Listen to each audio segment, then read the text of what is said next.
Pasti yang voting kaum pembenci Jokowi nih. Oh ya? Iyalah, Jokowi kan presiden dengan tingkat kepuasan tertinggi di Indonesia. Kan Pak Jokowi itu merakyat. Kan Pak Jokowi itu benar-benar presiden yang memikirkan rakyat Indonesia sampai dia lupa mencarikan jabatan untuk anaknya sendiri. Ya kan? Enak aja nih lembaga survei ini.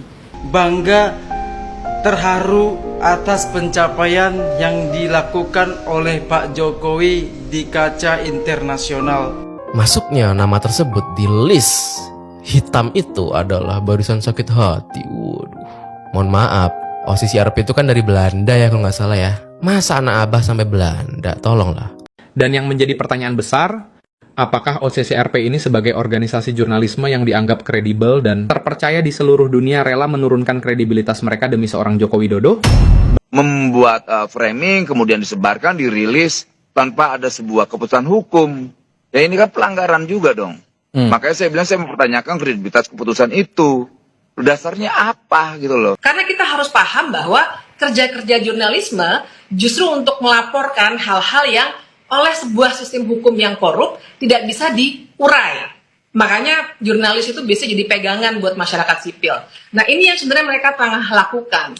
Assalamualaikum warahmatullahi wabarakatuh. Kembali lagi di channel Prayoga Muhammad. Gimana kabar kalian semua? Semoga baik-baik saja ya, dan dilancarkan segala rezekinya. Masih soal kado tahun baru untuk Pak Jokowi dari OCCRP. Yang menobatkan Pak Jokowi adalah presiden nomor 3 terkorup di dunia. Hal itu pun membuat para pendukungnya merasa nggak enak lah ya.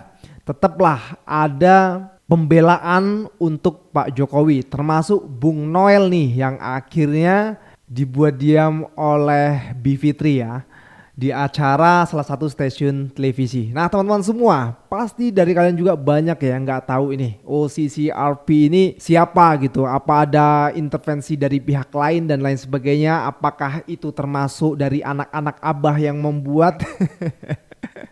Karena kocak sekali nih, karena kan ini kan sekelas dunia teman-teman semua ya. Para jurnalis-jurnalis dunia juga yang memberikan info-info terkait para koruptor gitu. Bahkan OCCRP juga sudah mendapatkan banyak penghargaan gitu ya teman-teman semua. Nah mengenai pembuktiannya ya tentu itu dari pihak hukum ya. Entah itu nantinya dari KPK atau kejaksaan. Tapi apakah mungkin akan ditelusuri gitu? Ya kita tinggal tunggu saja nanti ya. Tapi teman-teman semua, tentunya ini untuk pembelajaran juga rakyat Indonesia yang tidak percaya dengan hal itu gitu ya.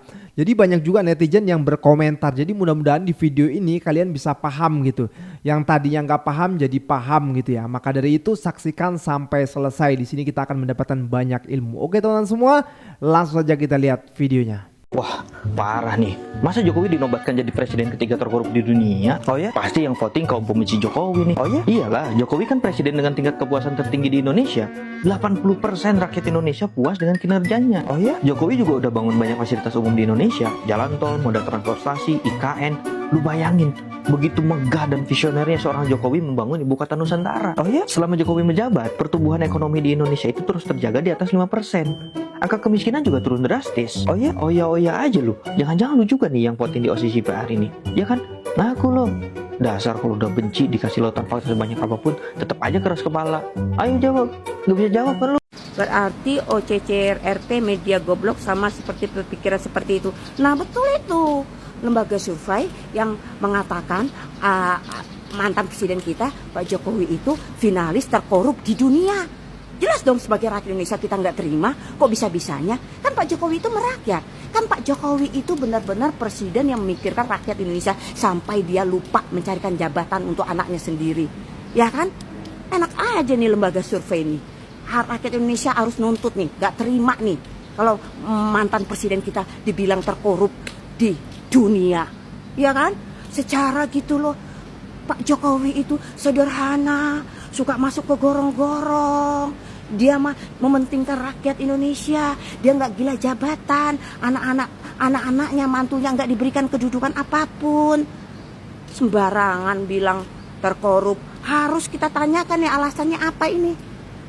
Akhirnya Pak Jokowi diakui dunia dan go internasional. Jujur nih ya, gue tuh merasa bingung apakah gue tuh harus bangga, terharu atas pencapaian yang dilakukan oleh Pak Jokowi di kaca internasional. Satu-satunya anak bangsa yang masuk ke finalis tokoh dunia terkorup 2024 versi OCCRP. Bangganya aku. Menurut kalian gimana guys? Menurut kalian apakah Pak Jokowi emang layak masuk finalis atau enggak?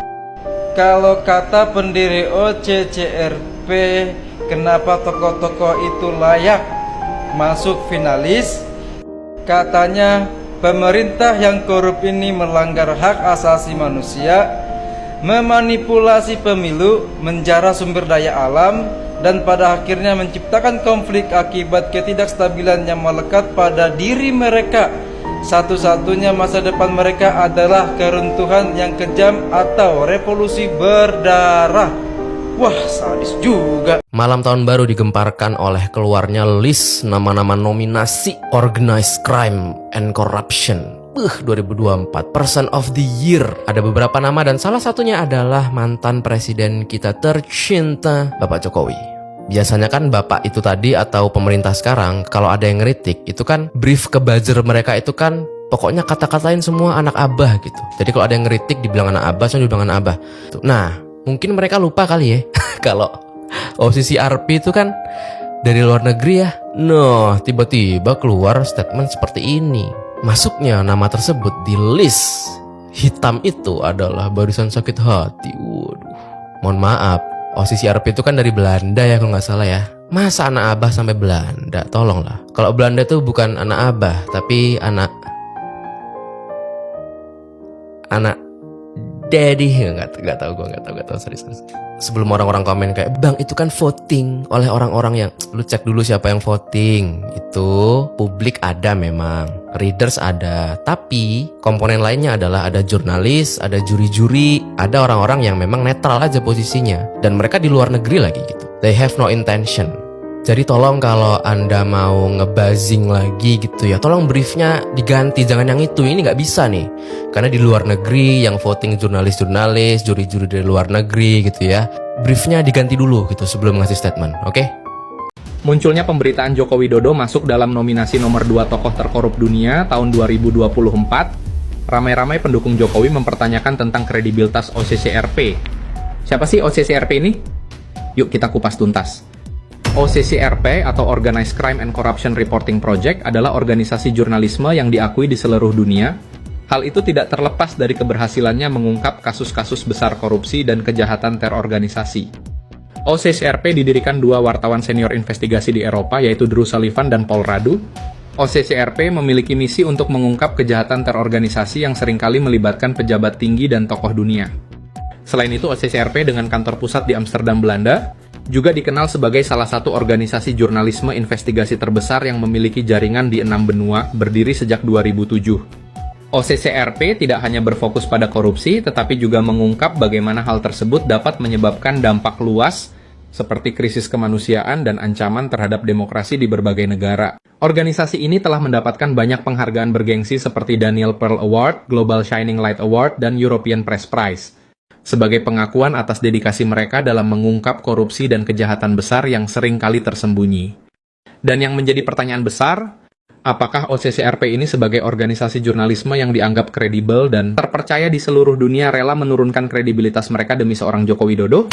Bagaimana tanggapan Anda? Bagus banget nih di part terakhirnya ya kan. Apakah iya OCCRP yang sekelas dunia hanya mau menurunkan kredibilitasnya hanya untuk Joko Widodo kan katanya kan? Tentu tidak lah ya, karena ini kan di luar negeri loh guys, di Belanda kan itunya, di Amsterdam kan kantornya. Kok masih dibilang anak abah aja, ini bingung juga sih ya. Ya mudah-mudahan setelah melihat ini semua jadi paham lah ya. Untuk para buzzernya juga ya briefnya diganti lah. Nggak kayak gitu barisan sakit hati dan ini sebagainya. Aduh kocak banget lah pokoknya ya. Oke guys, kita lanjut lagi. Ya terkorup apa? Kenapa Presiden Jokowi masuk di dalam kategori itu sebagai penjahat demokrasi, sebagai pemimpin korupsi?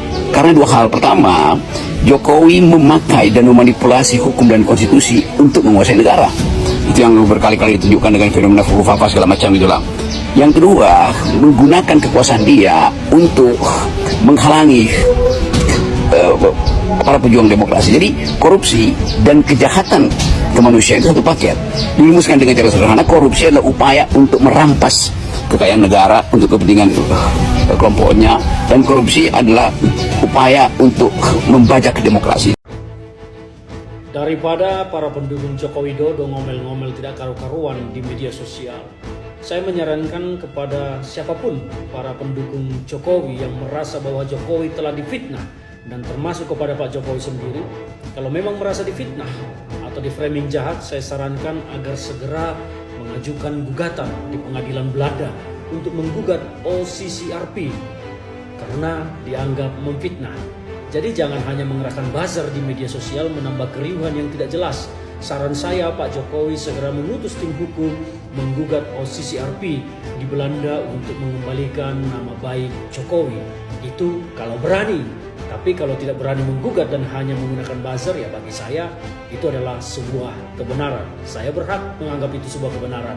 Tapi kalau itu kalian anggap fitnah, gugat OCCRP untuk membuktikan bahwa kalianlah yang benar dan OCCRP salah. Anda meragukan kredibilitas lembaga ini. Hal apa yang menurut Anda paling meragukan, terutama masalah penilaian terhadap nama Joko Widodo ini? Pertama gini, temuan apa yang menjadi dasar ketika OCCRP ini mengambil sebuah kesimpulan bahwa Pak Jokowi tokoh terkorup, sedangkan proses peradilan belum ada. Lantas kemudian sudah merilis, bahkan memframing seakan-akan Pak Jokowi ini sebagai tokoh paling korup sedunia. Menurut saya ini bukan sebuah sikap yang terhormat dari sebuah lembaga investigasi. Makanya jujur saya curiga jangan-jangan ini sengaja proksi intelijen yang melakukan propaganda yang ingin menghancurkan tokoh-tokoh bangsa ini yang dicintai oleh rakyatnya. Artinya apa yang dilakukan OCCRP ini tidak akan mempengaruhi kita. Kalau melihat dari proses penilaiannya disebutkan bahwa ini dilakukan proses voting, kemudian ada jurinya, Bang. Anda bagian mana yang Anda ragukan? Loh, kita nggak tahu mereka dari mana bukti-bukti bahwa Jokowi korup. Apakah ada proses peradilan, adakah semacam keputusan pengadilan? Harusnya ada parameternya dong. Jangan lantas membuat framing, kemudian disebarkan, dirilis, tanpa ada sebuah keputusan hukum. Ya ini kan pelanggaran juga dong. Makanya saya bilang saya mempertanyakan kredibilitas keputusan itu. Dasarnya apa gitu loh. Kalau dasarnya opini, ya siapapun bisa melakukan opini. Akhirnya saya bilang ini bukan sebuah opini jahat saja, tapi ini propaganda yang merusak sengaja diciptakan oleh lembaga investigasi. Dan lembaga investigasi ini juga bisa kita paham sekali ya kerja-kerja intelijen internasional dalam merusak tokoh-tokoh bangsa di manapun ya, di negara manapun. Oke, Mbak Bivitri sebagai rekannya DTI ini kan rekanannya dari OCCRP ini. Jadi kalau pertanyaannya Bang Noel tadi, indikatornya apa? Ngejelasinnya gimana tuh? Jadi begini, bukan rekanan dalam arti kami yang bikin riset tuh nggak ada ya. Jadi memang OCCRP itu jaringan besar dari orang-orang atau jurnalis yang melakukan investigasi. Dan ini sangat lazim. Pertama saya mau katakan begini dulu. Kita ini kan janganlah buruk muka cermin dibelah gitu ya. Kalau misalnya mau dilihat mau menghancurkan tokoh segala macam, coba aja kita lihat apakah Bashar al-Assad itu mau kita anggap sebagai tokoh bangsanya sendiri, sementara dia sudah diusir keluar dan punya catatan kelam yang luar biasa. Begitu juga Presiden Kenya dan lain sebagainya. Lepas dari itu, menurut saya ketika kita mau menilai suatu laporan seperti ini, ada dua hal yang mesti kita lihat. Pertama metodologinya, dan yang kedua organisasinya. Dari segi metodologi, kalau memang diakui salah, silakan dibongkar metodologinya, tapi juga tidak tepat untuk meletakkan sebuah hasil jurnalisme investigatif. Ini Kompas kan tahu sendiri, pasti sering melakukan ini juga dengan kerangka hukum pidana.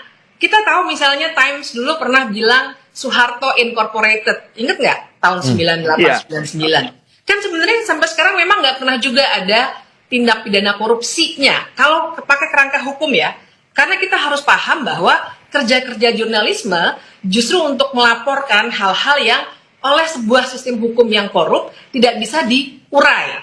Makanya jurnalis itu bisa jadi pegangan buat masyarakat sipil. Nah ini yang sebenarnya mereka tengah lakukan.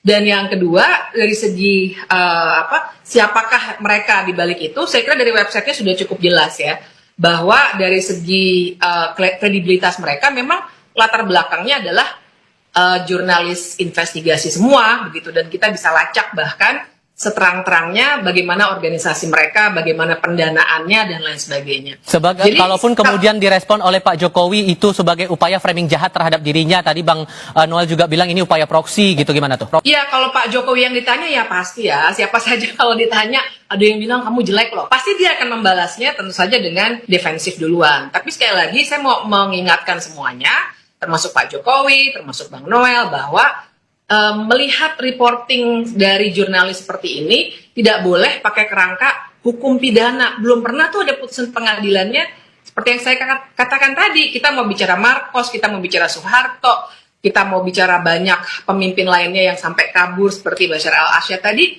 Tentu saja tidak ada putusan pengadilannya, dan itulah tugas dari jurnalis untuk melaporkan hal-hal seperti ini. Dan saya kira ini jadi bagus buat kita untuk memikirkan kembali, kalaupun belum ada putusan pengadilannya, kedepannya apa nih yang mesti kita lakukan supaya pemimpin yang seperti ini citranya tidak bisa muncul lagi dalam sistem kita yang demokratis. Mestinya seperti itu. Jadi jangan langsung, wah nggak bisa, ini pasti dari intelijen mau menghancurkan Indonesia. Saya kira itu ya buruk muka cermin dibelah gitu ya. Jadi terlalu nasionalistik sehingga tidak bisa objektif melihat situasi dalam sebuah negara hukum yang memang lagi rusak. Kan diletakkannya Jokowi dalam nominasi kedua itu juga karena dikatakan tidak hanya korupsinya di kasus ini, tapi bagaimana pemimpin-pemimpin yang masuk nominasi itu merusak sistem hukum sehingga demokrasi juga mundur. Dan TII melihat bahwa sebetulnya nama Jokowi ini sempat diprediksi sebelumnya akan masuk dalam nominasi itu, Mbak? Oh, kami tidak ikut serta sama sekali dalam penjurian atau apapun ya. Jadi ini memang voting di antara para jurnalis. Ini saya kira hanya jaringannya saja. Jadi nggak ada perkiraan apapun, nggak ada pembahasan apapun. Tahu-tahu langsung keluar seperti ini.